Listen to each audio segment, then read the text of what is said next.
সংগ্রামী ভাইরা আমার, শুধু তাই নয়, 2013 সালের 5ই মে সাতপাল চত্বরে ঘুমন্ত মুসলমানদের উপর বর্বরতার সাথে গুলি চালিয়ে তাদেরকে নির্মমভাবে হত্যা করা হয়েছে। এই সাবেক প্রধানমন্ত্রী শেখ হাসিনা ব্যঙ্গ করে সংসদে বলেছিলেন, সেখানে গুলি করা হয় নাই, আরে মোলামার শুয়েছিল, কত বড় ওলামাদের সাথে মস্করা তেনারা করেছিলেন।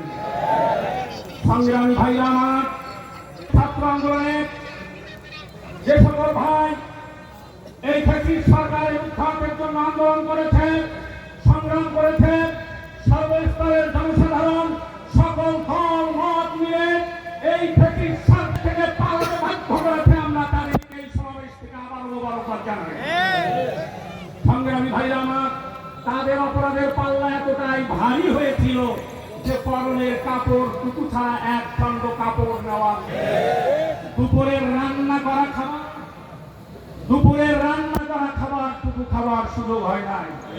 সংগ্রামী ভাইরা আমার, আমি শুধু আপনাদেরকে এতটুকু বলবো, এই স্বাধীনতার 53 বছরে অনেক সরকারের আমরা শাসন দেখেছি।